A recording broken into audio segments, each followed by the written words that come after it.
जय हिंद एवरीवन, स्वागत है आपका वीनेशन ट्रिपल वन के एक नए एपिसोड में, जहां आपके लिए लेकर आते हैं इंडियन डिफेंस की प्रमुख अपडेट्स को सबसे पहले। तो चैनल को सब्सक्राइब करना मत भूलिएगा। आज के इस वीडियो में हम पहले बात करने वाले हैं जीटीआरई और सैफरान के जेट इंजन प्रोग्राम के बारे में। जी हाँ, आपने सही सुना। पिछले 2 दिनों से हम लोग फिलहाल तो जनरल इलेक्ट्रिक इंजन के बारे में ये सुनते आए हैं कि डील क्लियर होने वाली है, जितने भी निगोशिएशन है पूरे कर लिए गए हैं। तो वहीं हाल ही में हमने टाइम्स नाउ की रिपोर्ट भी देखी, जहां पर हमने F404 से रिलेटेड जो समस्या है उस पर चर्चा करी। लेकिन उसी बीच लोगों का ये भी प्रश्न था कि आखिरकार हम लोग 2026 में एंटर कर चुके हैं, क्या जीटीआरई और सैफरान का जो 120 किलोटन का इंजन है, जिसमें रोल्स रॉयस के आने की खबर सामने आई थी, इस पे कोई बड़ी रिपोर्ट आई है? तो जी हाँ, इस पे एक बड़ी रिपोर्ट है। भारत का long awaited fighter jet engine program अब शायद अपने अंतिम चरण में पहुंच चुका है, क्योंकि अब इसमें कुछ फॉर्मेलिटीज ही बाकी है, या हिंदी में बात करें तो कुछ औपचारिकताएं ही बाकी हैं, जिनके बाद ये एक जो लैंडमार्क डील है ये फाइनल कर ली जाएगी। दरअसल इस डील के अंतर्गत फ्रांस की सैफरान अब इसमें ऑलमोस्ट विनर डिक्लेयर की जा चुकी है, सिर्फ उसका अनाउंसमेंट होना ही बाकी है। और इन्हीं के साथ मिलकर के हम एक इंजन का को डेवलपमेंट करने वाले हैं। और कैबिनेट कमेटी ऑन सिक्योरिटी, जिसकी अध्यक्षता माननीय प्रधानमंत्री श्री नरेंद्र मोदी जी के द्वारा की जानी है, इसको बहुत जल्दी इनके तरफ से अप्रूवल भी मिलना है।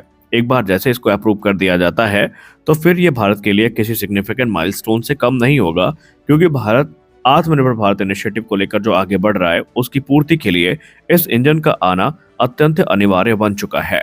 इस प्रपोजल की लागत तकरीबन 30,000 करोड़ रुपए से ज्यादा होने वाली है, और जैसे ही रक्षा मंत्रालय की तरफ से इसको अप्रूवल मिलता है तो उसके बाद इस पे जो कार्य है ये शुरू कर दिया जाएगा।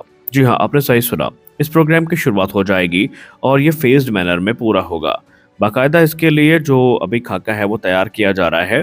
फिर चाहे आप फाइनेंस मिनिस्ट्री के एक्सपेंडिचर डिपार्टमेंट की बात करें या फिर नेशनल सिक्योरिटी काउंसिल की बात करें, जितनी भी संस्थाएं हैं वो अपने काम पर इस समय लगी हुई हैं। और ये प्रोग्राम कैसे पूरा होना है, इसके लिए फाइनल नोट किसी भी समय दी जा सकती है।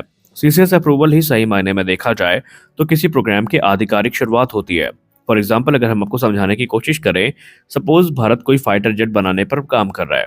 फॉर एग्जाम्पल हम ऑर्का की बात करते हैं, जो कि टेडबीएफ का एयरफोर्स वेरिएंट है। तो ऑर्का को ऑफिशियल रिकॉग्निशन तब तक नहीं मिलती और उसकी जो टाइमलाइन है वो तब तक नहीं काउंट की जा सकती जब तक कि उसको सीसीएस अप्रूवल नहीं मिलता। यानी सीसीएस अप्रूवल किसी भी प्रोग्राम का पहला चरण है और सबसे महत्वपूर्ण चरण है, और अभी जेट इंजन को यही नहीं मिला है।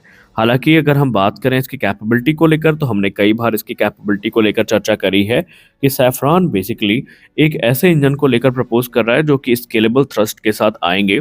इनिशियली हम 120 किलोटन का इंजन विकसित करेंगे, लेकिन इसमें जो थ्रस्ट लेवल है इन्हें 140 किलोटन तक स्केल अप किया जा सकता है, ताकि भविष्य के जो 6th जनरेशन फाइटर भारत के प्लानिंग में है उनको विकसित करने में ये मदद कर सके। आपको याद दिला दें कि सैफरान का कहना है कि 120 किलोटन का जो इंजन है ये मुख्यतः एम का मार्क 2 को पावर करने में यूज किया जाएगा, लेकिन जो स्केलेबल 140 किलोटन का इंजन है ये बेसिकली जो भारत का potential 6th generation fighter programme है उसको सपोर्ट करने के काम में आएगा। लेकिन डिफेंस एक्सपर्ट्स मानते हैं कि बिना वेरिएबल साइकिल इंजन टेक्नोलॉजी के इस 140 किलोटन के इंजन का उतना महत्व नहीं रहेगा। खैर, 140 का बने या 120 किलोटन का बने, सबसे प्रमुख बात यह है कि इसको अप्रूवल दिया जाए। उसके बाद देखा जाएगा कि भारत की रिक्वायरमेंट कैसी है और किस प्रकार से हम इस पर ट्रांजिशन कर सकते हैं। तो आपको क्या लगता है, क्या ये जो इंजन अप्रूवल है इसी फाइनेंशियल ईयर पे आ पाएगा या नहीं? आप इसको लेकर क्या सोचते हैं? अपनी राय आप सब कमेंट सेक्शन में ज़रूर दें। हमारी अगली बड़ी अपडेट आ रही है HLFT-42 को लेकर के। HLFT-42 एक ऐसा प्लेटफॉर्म है जो एरो इंडिया 2023 से ही चर्चा का विषय बना हुआ है। उस दौरान इसे सिर्फ एक ऑल मेटल बॉडी वाला लीड इन फाइटर ट्रेनर ही समझा गया था, और उस समय इसे सिर्फ ये माना गया था कि एक्सपोर्ट मार्केट की रिक्वायरमेंट्स को ध्यान में रखकर भारत एक ऐसे एयरक्राफ्ट को विकसित कर रहा है जो डोमेस्टिक नीड्स को तो पूरा कर ही सकता है, लेकिन एक्सपोर्ट मार्केट में भी एक कॉस्ट इफेक्टिव ऑप्शन के तौर पर खुद को प्लेस कर सकता है। उस समय कहा गया था इसमें ना कोई advance fly by wire technology use की जाएगी, ना एसा रडार यूज किया जाएगा, और ना ही पोटेंशियल कॉम्बैट रोल में ज्यादा इसका कोई भूमिका हमें देखने को मिलेगी। लेकिन बीतते समय के साथ चीजें बदली हैं, पर्सपेक्टिव बदला है। पर्सपेक्टिव ही नहीं बदला बल्कि ओवरऑल एयरक्राफ्ट कैरेक्टरिस्टिक्स भी बदल चुकी है। वो एयरक्राफ्ट जिसको लेकर ये कहा जा रहा था कि ये एक नॉर्मल ऑल मेटल बॉडी वाला एयरक्राफ्ट होगा, अब ये 16.5 टन वजनी लीड इन फाइटर ट्रेनर की भूमिका निभाने वाला है। डिस्कशन काफी ज्यादा चल रहे हैं हिंदुस्तान एरोनॉटिक्स लिमिटेड संभावित है कि अब इंजन को लेकर कंफर्म हो चुकी है। मीडिया रिपोर्ट्स में बताया जा रहा है कि यहाँ पर ऑप्शन ढूंढा जा रहा है इसके लिए इंजन का, जहां पर AL-31F इंजन एक प्रबल दावेदार के तौर पर सामने आया है। और अगर ये एयरक्राफ्ट AL-31F के साथ आता है तो फिर इस कॉन्फ़िगरेशन के साथ ना सिर्फ ये कॉम्बैट ट्रेनर की भूमिका निभा पाएगा, बल्कि एक्सपर्ट तो ये भी मानते हैं कि ये अपने साथ एक बड़े अमाउंट में जो वेपन है वो भी कैरी करने में सक्षम होगा, यानी कि इसके क्लास को भी इंक्रीज किया जा सकता है। AL-31 इंजन की बात करें तो फिलहाल ये रफली 123 किलोटन का थ्रस्ट जनरेट करने में सक्षम है आफ्टर बर्नर्स के साथ में। और अगर इसको 16.5 टन के HLFT-42 में इंस्टॉल कर दिया जाता है तो इसका जो थ्रस्ट टू वेट रेशियो होने वाला है वो बेसिकली 0.75 का होगा, एक टिपिकल कॉम्बैट वेट के साथ, जो कि पोटेंशियली माना जाए तो एक लाइट ट्रेनर के कॉन्फ़िगरेशन में जो कि तकरीबन 0.9 के क्लोजर है वो हमें देखने को मिलेगा। और लिफ्ट के लिए यानी लीड इन फाइटर ट्रेनर के लिए ये एक रोबस्ट फिगर है। वहीं अगर हम modern lead in fighter trainer aircraft की बात करें तो ये जो बेसिक ट्रेनर है और फ्रंट लाइन फाइटर्स हैं इनके बीच में जो गैप है उसको फिल करने का काम करेगा। रिपोर्ट्स इंगित करती है कि यहाँ पर से प्रयास इसको एक ट्रेनर की भूमिका तक सीमित रखना नहीं है, बल्कि आने वाले भविष्य में ये और भी ज़्यादा वैल्यू को ऐड कर सकता है।